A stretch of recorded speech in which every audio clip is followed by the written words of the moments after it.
Perguntas aí que a gente vai repassando e vai filtrando. Mas antes disso, eu já quero começar perguntando sobre a sua decisão de entrar para a Polícia Militar.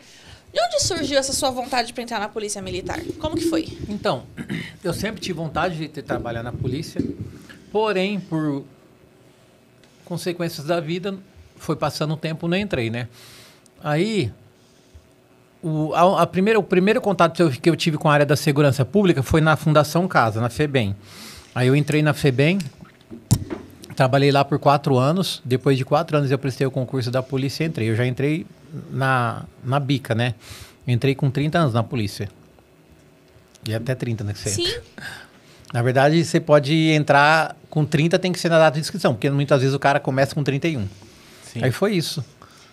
E aí entrou, tipo, meu, era aquele ano, se passasse daquele ano já não entrava mais. Já não entrava mais. Você ficou com medo de não passar ou você se preparou bastante? Como é que foi? Eu vou ser sincero, na verdade eu fiz até um cursinho tudo, a gente tem sempre aquela apreensão, mas eu estava preparado, passei. E aí, os primeiros anos como é que foram? Então...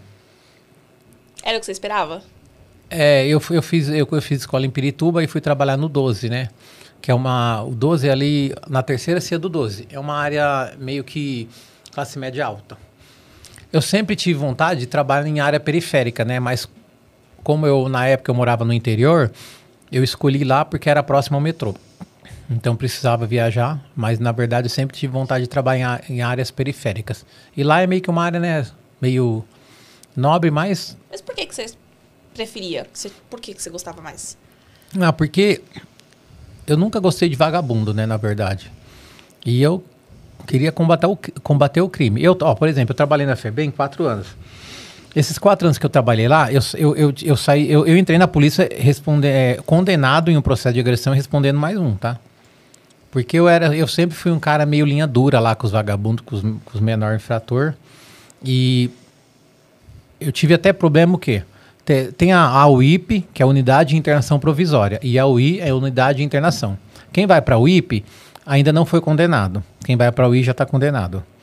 Eu trabalhava na UI, que lá ficava média de 300 menor, 300 adolescente, né? Adolescente entre aspas, né? Que tem moleque lá que tem 17 anos, tem 2 metros de altura. Como é que é trabalhar com esse... Então, lá na FEBEM você não trabalha armado, né? Você trabalha diretamente com os menores, no pátio diretamente, no meio de 300 moleque, desarmado, imagina. Isso que eu tô pensando, porque assim, eu não sei se vocês já tiveram Tem contato... diferença de um presídio? Tem como comparar um presídio com a FEBEM? Não, porque no presídio você não fica diretamente, né, com os caras lá. Na FEBEM já tem esse contato, FEBEM, na FEBEM já tem esse contato direto, né? E tem muita regalia na FEBEM, né? Os menores, eles têm muita regalia, tem várias coisas lá que... Você mudaria alguma coisa se você fosse, tipo... O que você mudaria? Tipo, essas regalias teriam ou não teriam? Não, a primeira coisa que eu mudaria que eu vou tentar fazer isso futuramente, porque pode ter certeza que eu vou chegar onde eu quero. Aí eu vou poder tentar lutar por coisas que eu... Primeira coisa que eu quero mudar nesse país é diminuir a maioridade penal para 16 anos. Que o cara, ele pode votar, pode escolher um presidente, ele pode responder pelos atos dele, né? E então já ia diminuir bastante esse leque de moleque na FEBEM, né? Porque o menino lá, ele entra com 17 anos e, vamos supor, lá dentro ele faz 18, ele continua lá dentro. Então, você imagina, o cara com 17 anos é um moleque? Não é um moleque, é um homem, né? Sim. Sim, já tem tudo, já tem... É que assim, hoje em dia, às vezes você vê uma criança de 12 anos que já tem uma maldade. Você fala, Sim. caracas. Nossa, você Né? já fala, meu Deus do céu, esse moleque já dá nó em pingo d'água. Enquanto uma pessoa da mesma idade, só que de uma área, por exemplo, rural, não tem a maldade que essa pessoa tem. Realmente é uma discrepância muito grande. E você veio de uma área rural. E a sua educação foi lá, e quando você chegou aqui, você sentiu um baque ou não? Não foi área rural que eu vim. Eu morava em Marília. Marília não é uma área rural. Não é? A cidade tem 200 e poucos mil habitantes. Então não é tão tranquilo assim. Não, tem a criminalidade. Mas não é que nem aqui onde você foi trabalhar. Que nem você falou, no Rio de Janeiro, um moleque de 12 anos empunha um fuzil. Entendeu? Quem foi que veio aqui e falou isso pra gente? O Wagner. do Então. BOPE. Isso. É lá, filho. Criança lá é bandido feito. Eu vou te dar um exemplo que eu sempre falo. Eu sempre dou uns exemplos da justiça nos Estados Unidos. Às vezes fala, mas você tem que dar exemplo porque lá a lei funciona. Teve um menino de 11 anos que ele matou pai e mãe. Aqui no Brasil, um menino de 11 anos nem preso ia, porque ele é criança, não pode ser preso, nem ir pra FEBEM, nada. Entendeu? E nos Estados Unidos, esse menino pegou prisão perpétua. Olha a diferença, como funciona. Sim. Entendeu? Tem uma discrepância muito grande. Por exemplo, aqui no Brasil, o policial tá numa ocorrência. Se ele errar o tiro, acertar um civil comum, o que acontece com ele? Já era. Romão Gomes, perdeu a carreira, tudo. Teve uma coisa nos Estados Unidos que os policiais estavam acompanhando um bandido. Durante o acompanhamento, a polícia foi atirar no bandido, trocou tiro, errou o tiro, matou um civil. Quem respondeu pela morte do civil? Foi o bandido indiretamente. Por quê? A justiça alegou o quê? Perfeito. Se ele não tivesse fugido e trocado o tiro com a polícia, não teria dado causa a o policial acertar esse tiro. Ou seja, indiretamente, o bandido respondeu pela morte do civil, não foi o policial. Então, olha a discrepância que tem. É.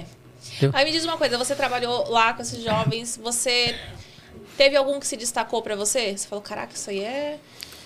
Não, tem vários, né? Tem bastante menino. menino. Algum que se destacou pra você, que você lembra alguma história? Tipo, caramba, esse moleque fez um negócio que veio parar aqui, meu... Então, por exemplo, teve um que ele matou um cara e cortou a cabeça dele com uma faca de pão. Imagina você arrancar a cabeça de alguém com uma faca de pão. Demora. Até que você cortar tudo, a coluna vertebral. Imagina, o cara é sanguinário, né? Esse é o tipo de moleque que às vezes vai pra FEBEM. Caracas, e vocês trabalhando com ele sem armamento? Sim.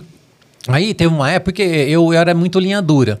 E, por exemplo, daí às vezes o moleque ele folgava demais, precisava de ter um papo mais, digamos, mais íntimo com a gente. Aí a gente levava ele para uma salinha lá e conversava mais intimamente. E muitas vezes ele saía meio manquitola, né, com a costela meio quebrada, isso aí dava problema. Mas assim, é o que nem os moleques falavam. O próprio menor falava para mim. O vagabundo só respeita aquele cara que é mal. O cara que é bonzinho ninguém respeita. Porque ele sabe que o bonzinho, na hora da rebelião, se ele pegar o bonzinho e bater o caramba, depois que terminar a rebelião ele não vai fazer nada. Agora o mal, ele sabe que depois que acabar a rebelião vai dar ruim pra ele, entendeu? No tempo que você trabalhou lá, você pegou alguma rebelião? Uma, mas eu não tava trabalhando. E até nessa daí, os moleques ficou. Me chamaram, eu fui, mas eu não estava lá dentro quando começou. Eu estava lá fora. E muitos menores falavam: vem, seu Paulo, vem aqui dentro, que nós vamos cortar sua cabeça e jogar futebol com ela, não sei o quê. Eu só ficava olhando quem tava me xingando. Na hora que terminou a rebelião, aí eu cobrei tudo que eu tinha que cobrar, entendeu? E aí teve uma época que eu virei. Essa história é meio conhecida lá. Como eu educava muito menor, daquele jeito que deveria ser educado, que nem todo mundo educa, eu meio que virei seguro nessa unidade grande. O menor falou pro diretor que se eu entrasse lá, eles iam fazer rebelião. Aí o diretor me proibiu de entrar naquela, me pôs na menor. Na menor, que é o IP, só cabia 70 meninos. Só que o que aconteceu? Quem virava seguro na unidade grande, os menor, via pra pequena. Ou seja, todos os menores que estavam na pequena eu já tinha batido também. Então, imagina, tudo tinha raiva de mim. Sim. Aí a gente trabalhava em 2 funcionários para 70 menor. Imagina. Aí nessa época, o que eu fiz? Era eu e o Alex. Aí a gente combinou o quê? Todo dia que a gente for entrar para trabalhar, a gente vai entrar com uma vassoura ou um rodo na mão. Por quê? Quando tiver a rebelião, a gente combinava isso. A gente quebra no meio o cabo da vassoura ou do rodo, aí vai virar 2 lanças. Aí a gente mata quantas a gente puder. Depois, se matar nós, é isso. Meu Deus. Uma guerra. É uma guerra. É uma guerra... É pesado. Eu lembro de alguma pra história eles, que alguém não contou faziam, né, que muita no meio de uma rebelião, que na antiga FEBEM, que ficava ali na Celso Garcia, eles parece que jogaram um corpo, né, numa cabeça que caiu num carro. Algum policial contou isso também. Aí você... Tem muita gente que vê menor de idade como... Não, gente, tá tudo bem, é um menor de idade, errou, mas não tem noção da maldade que se passa lá dentro. Porque muita gente não tem acesso a isso, não tem noção dessa maldade. Você tá mais do que acostumado com isso, trabalhou muito tempo com isso.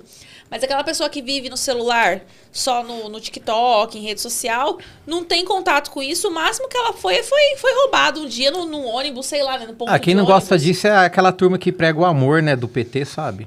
Mas